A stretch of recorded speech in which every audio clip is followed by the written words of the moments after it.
Hello, my name's Ralph and welcome back to the channel. It's my time, let's go. Today we're at Margaret's cases here and I got to finish off lapping them, and I've got them just about done, but they're not quite there yet. So we've been adjusting our lap up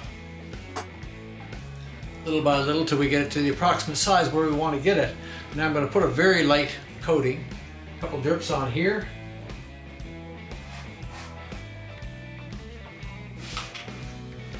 I like to have it fairly thin. It's thinned out pretty good there on that. We'll put a couple dabs on there.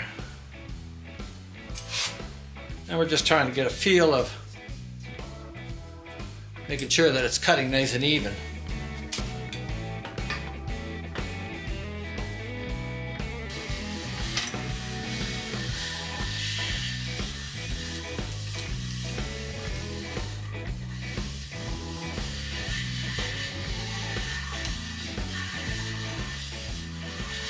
Keep doing it till it's nice and even.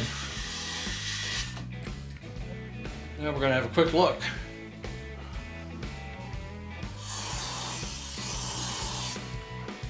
Spray it out, wipe it good so that there's nothing in there.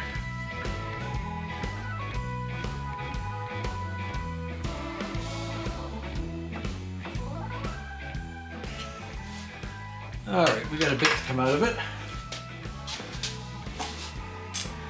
I'm just going to add a tiny bit more. Then we'll probably take it over and adjust it up.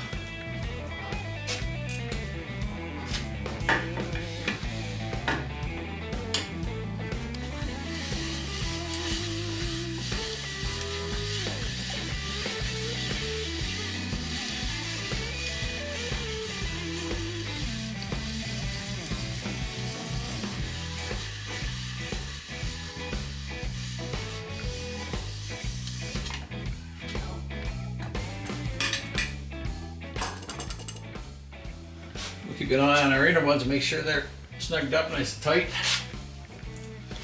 And again.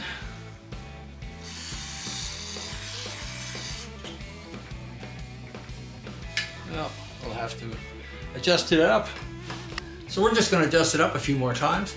And bit by bit, keep working a half thou at a time, making sure you got a nice round hole. And we'll get it where we want to be. We're able to salvage it. So we're working away here and we're getting our lap for Margaret's cases set as close as we can. I got to remove about a half a thou to maybe a thou to get that in the safety zone for the size of the rollers that I want to use.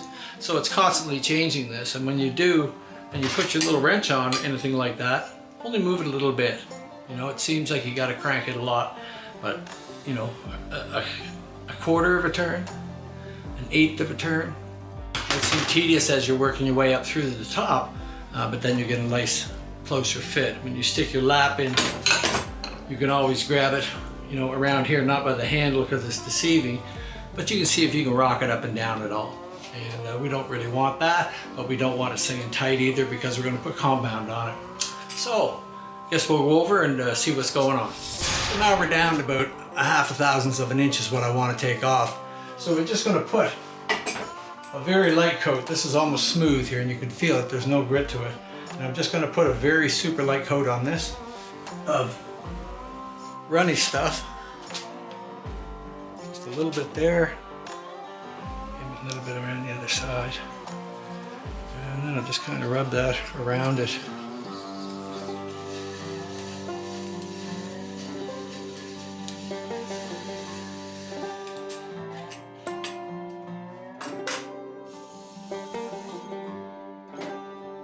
Where we're at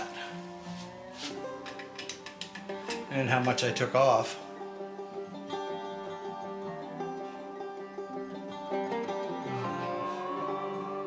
So I'm going to go over and adjust it like maybe just an eighth, just a little bit, and lightly coat it, and that should do it. So now I've adjusted it up just a little bit there. Being pretty sensitive at this point because we're splitting a half a thousandth. Pretty close to it.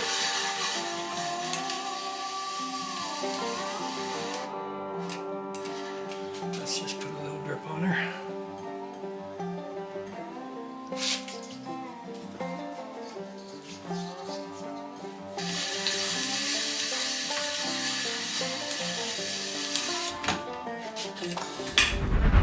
getting down to it now, and we're just like a half a thou, not even quite half a thou.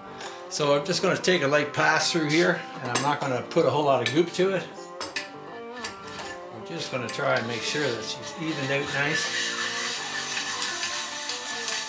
You know, right at the very end, a little bit bigger on one side, I think, just tiny, tiny. It doesn't take much to take a half a thou.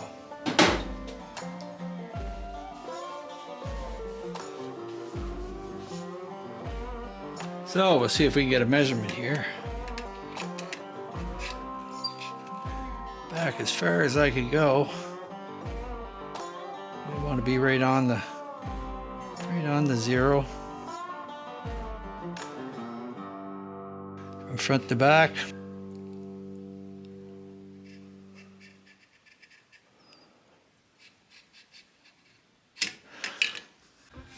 Well, so that's where I want to be with that. I'm pretty happy about that. Right on the zero mark is our measurement that we need to fit our roller. So I know that's the size that the pinion shaft hole has to be. For Harley work, she'll do. And I'm sure that'll work well. And I'm glad we've got that finished now, so we can move on to other things. One thing I did want to mention, that each time when I go and I crank it off and I crank around on the thing and wipe it all off and wash it out, and I go and measure with this, probably every third or fourth time, I will check to make sure that all my connections on here are tight, this is tight, that nothing is moved. And I'll actually take it back over to the bench, sit it down with my calipers and check and double check and double check. And I do that every 3 or 4 checks. It might be unnecessary. Sometimes you bang things and stuff. Stuff happens. So it's a good habit to get into when you're getting down to like splitting a half a thousandth of an inch and try and get things to fit right. All right. Let's move on.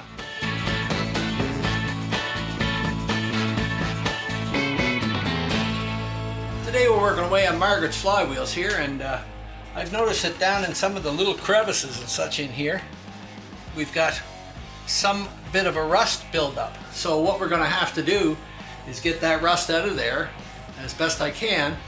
Otherwise it can throw the balance out and everything else, or it can break off later on, and we don't want that to happen. So we're just going to chip away at things, and I've got it starting to get out.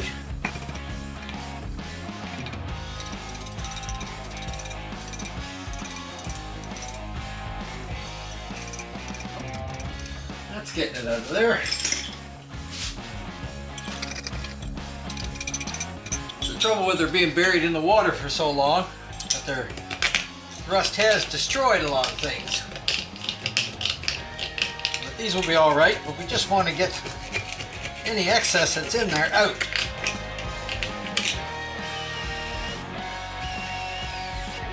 One side.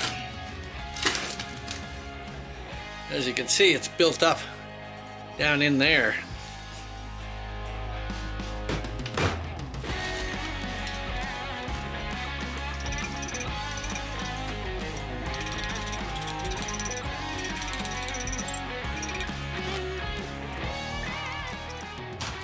We've got a little bit on the other side, so we're going to go along and check these all out and clean these flywheels, and then we'll get them ready for assembly.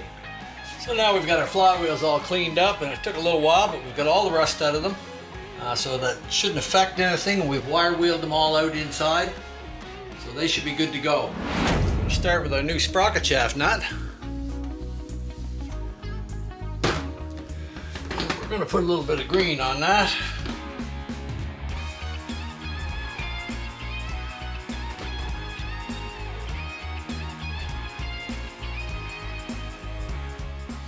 A light coat around it, just enough to say that there's some on there.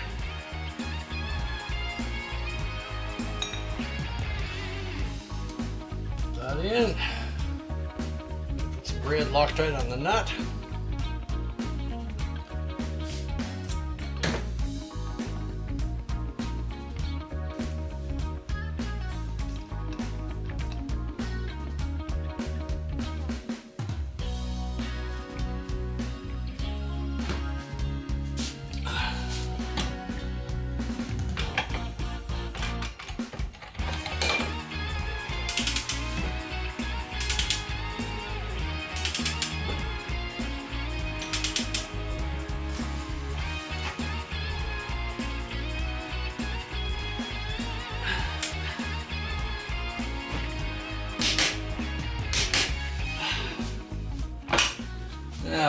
try our little extension on here. Give me a little bit more.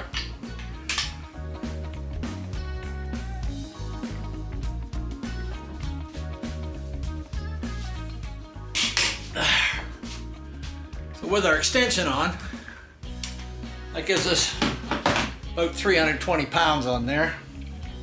And I'm hoping our key lock will line up now. The early flywheels have these locks on them that the later ones don't. So if you have them, use them. If you don't need them, you don't need them. And we'll just give them a light tap with an impact driver just to lock them in. Not too much, you'll break them off.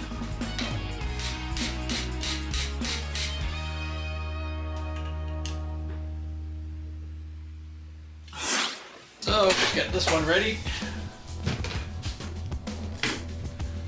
And we'll put this one in to do our pinion shaft.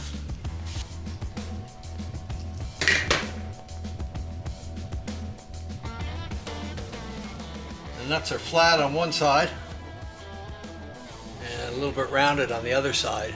So flat side goes in.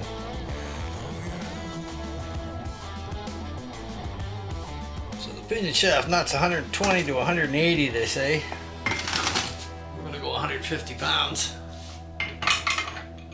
Right in the middle. Again, that's where these little CASOMAN short sockets. Nice and sharp in there.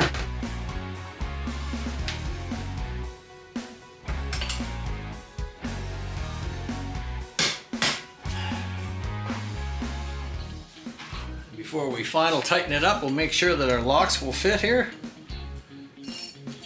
They're just not agreeing with me today.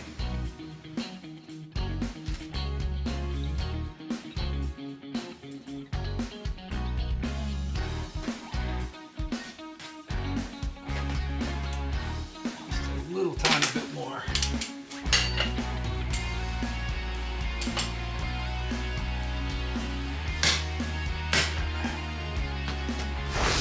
There we go. So if you kind of go in the middle of what the torque range is and tighten that up to that, and your hole doesn't line up for these little clip locks, you can just give it a little bit more. So I know I was 150 pounds and it says 120 to 180, so I expect that's about where I'm at.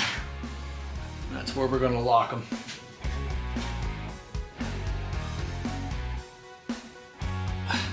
Just a little touch with the impact.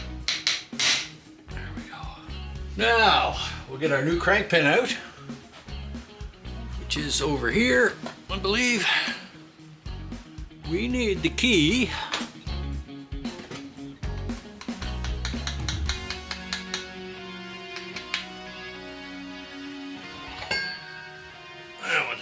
Off to get the crank pin started in it.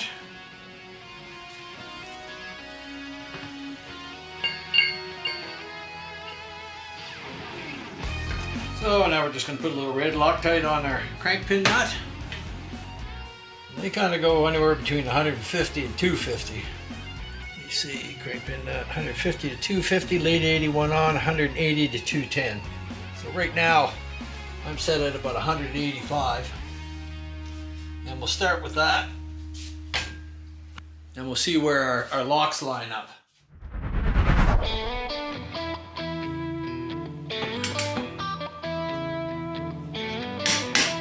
Okay.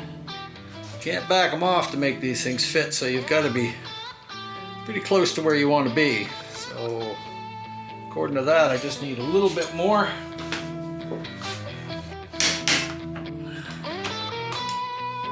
Just a tiny bit more. You have to pay attention to your crank pin nuts because there's two different sizes for the earlier and later one threads. I don't know what they are off the top of my head. I think these are 18 and I'm not sure what the other ones are, but they'll start on, but they won't want to go on. There we go. And that looks like it there. Let's see if we can get one started in there. So it's always best to go close to your torque, you know, wherever in the halfway mark that they tell you that it is. And then if you're trying to make the locks line up, you can crank it a little more, a little more, a little more, but you know you're on the minimum already. So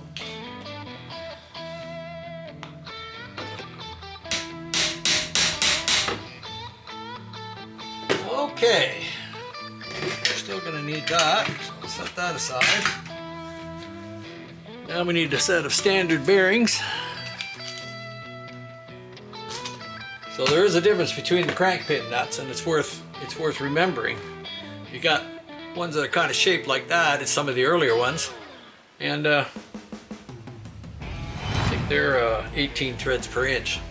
But when you get up into the newer crank pins after that, these kind of sort of nuts, the threading changes. Now they'll go on about halfway, and you'll think, oh well, they're just tightening up, but that's not the case. They shouldn't be just tightening up. They're the wrong thread, so make sure that you've got the right crank pin and the right nuts that you need for that. Okay.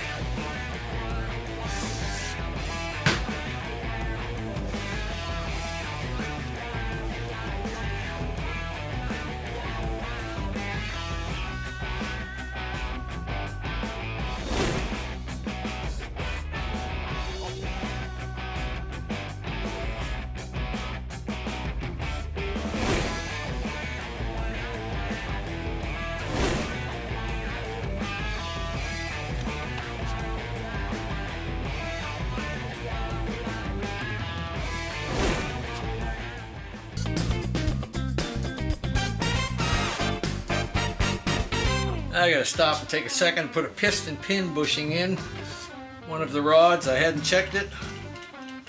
One is fine. And the other one's just got a little bit too much play for my liking.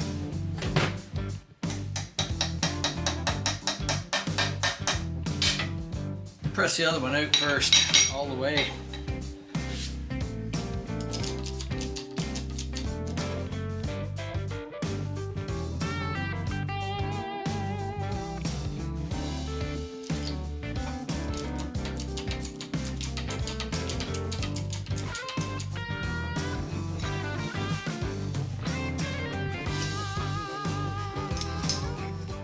Oh, I'm going to get it started.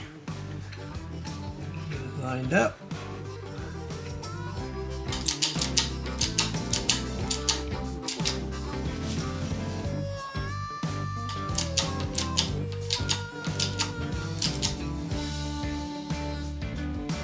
Okay, pretty close there.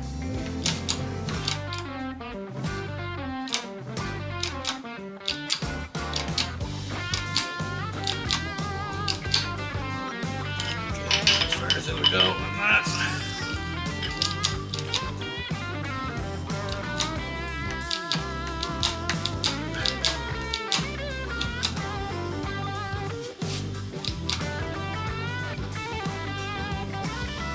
That's good.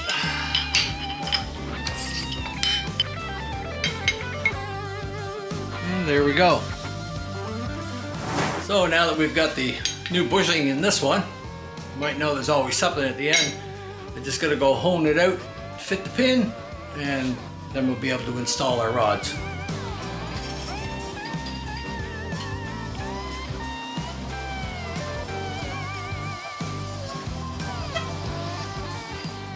Well, there, it took a couple extra minutes, but now I've got a nice fitting pin in there. No play in it, and just moves nicely. So I probably could have got away with the other one, but at this point, I'm not going to just let it go. When, you know, for an extra 20 minutes there, or 15, 20 minutes, it took me to press it out, put a new one in, hone it out. It's just not worth the trouble. All right, so I'm just going to get cleaned up a little bit here, and we'll finish putting those rods together. So it's getting on in the day now, and I'm not going to finish assembling these because I do want to put a little bit of green Loctite on this here. And once I put the green on it, I want to go true it up and get that all done same time, right within, you know, a couple hours there before things set up completely. And so I'm just going to put the rods on. And again, our pinion shaft is down in there, which would be the right hand side of the motor. So the female parts go to the rear, like so. And let's hope they go right on there. There we are. Nice. And we'll just set this on to give us an idea. I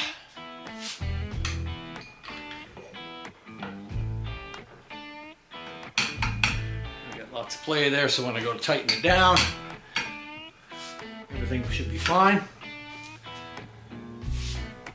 So we'll just leave that sit for tonight, and tomorrow we'll come along and do them all.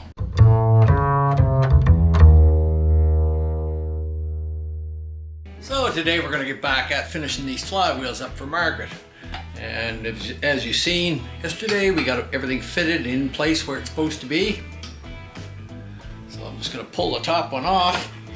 There we go. And we're going to make sure we're nice and clean. Give it a quick wipe. You have to ensure that your tapers are nice and clean and there's nothing in there at all.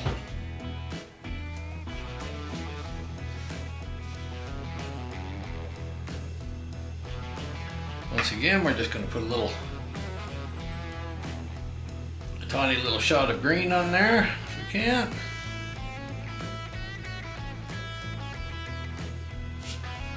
And we keep it up near the top.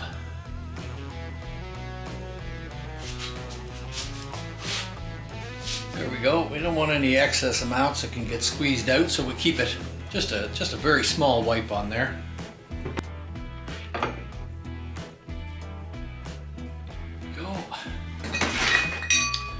Now, I have used this tool in the past, and it's just a piece of angle iron, or aluminum angle iron.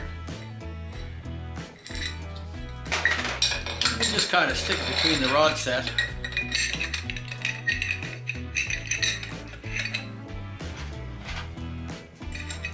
And it tries to keep our flywheels fairly in line. Try to save you a little bit of extra work when you're going to true them up. I'm just going to put these on here while I start to set it together, and then I'm going to show you another way to do this that can also help.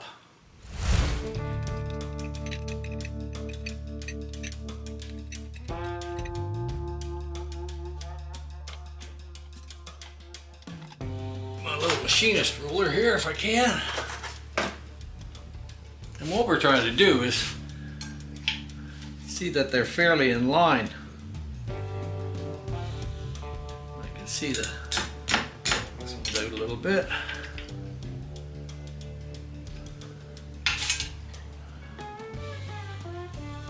So we'll get our nut on.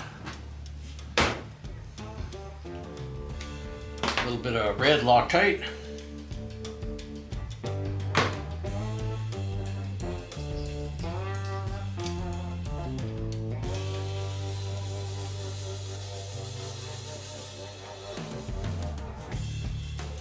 £175, what they say for the earlier ones.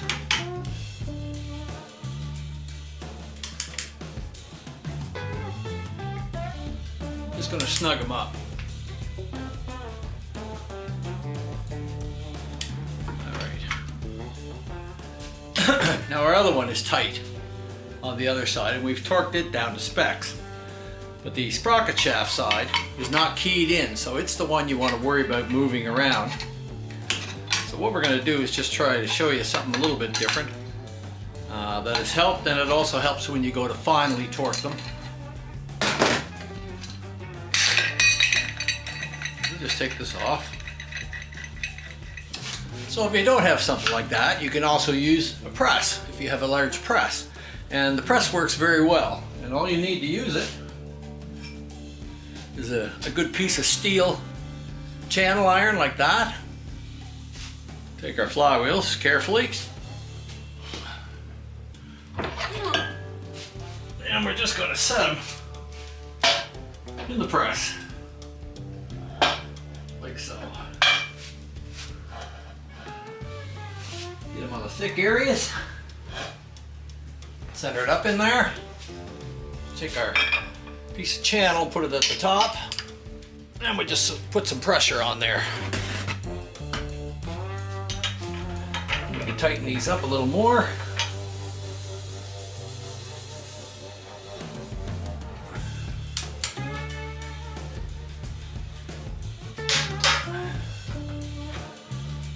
There we are at 175. I'll torque them a little more than that once I get them finally done. What you'll find in most cases, by putting a ruler across here, that they're pretty true that way. And that's what we're looking for. Anything to help you through the truing process that goes a little easier can help. And I found that this system works very well. Now when I get them trued up to where I think I want them, I'll put them back in there. I'll give them a final torque. I'll put them back in the lathe one more time, and then we'll check them. All right.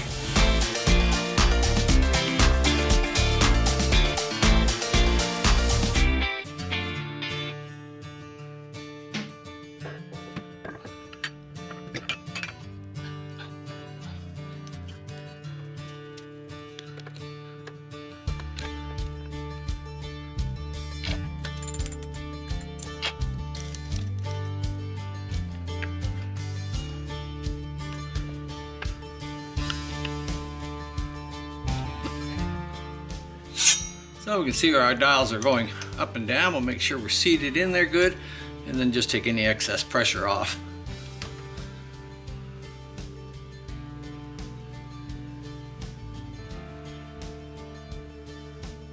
So by them going down like that, it shows me that the flywheels are kind of this way. If I go up, this is the high side, right here. And this is the low side down here. So we're not out too far.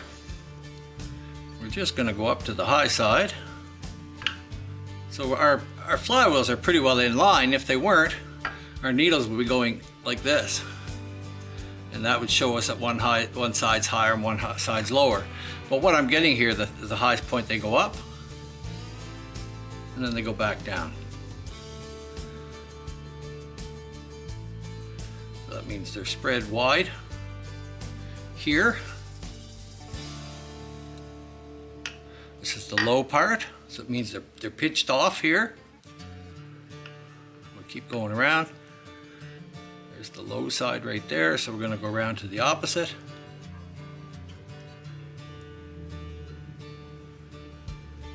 And this is our high side. Right here. We're awful close to the crank pin, but we'll give it a little tap just to see if we can make any difference.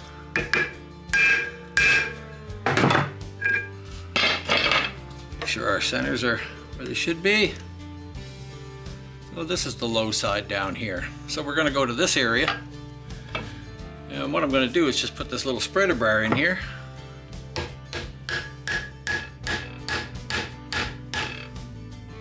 And what we're trying to do is spread the flywheels apart like this.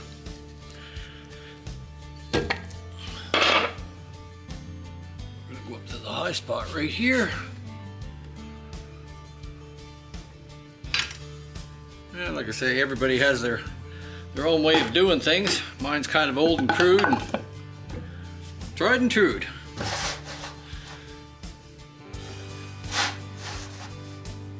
So what I do is loosen off my centers.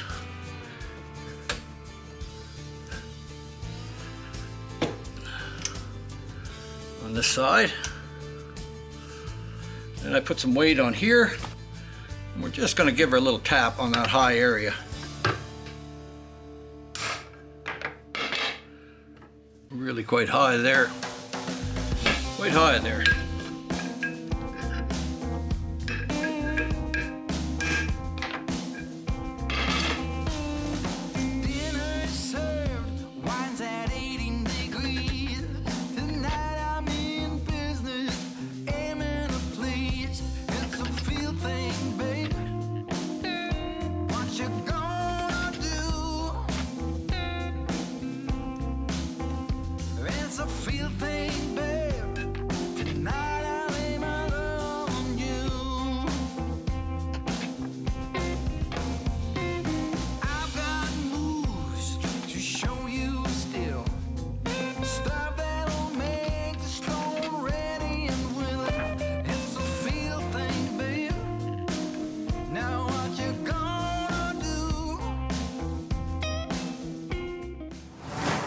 So I'm about 1/2 thousandths of an inch there, and I'm going to take it over to the press, set it in there, dial it up, torque it back down, and then I'll bring it back over and we'll set it up here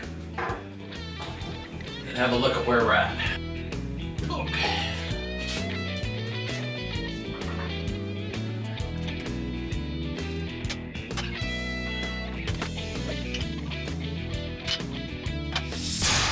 With the light off, it's the face of the dial a little better.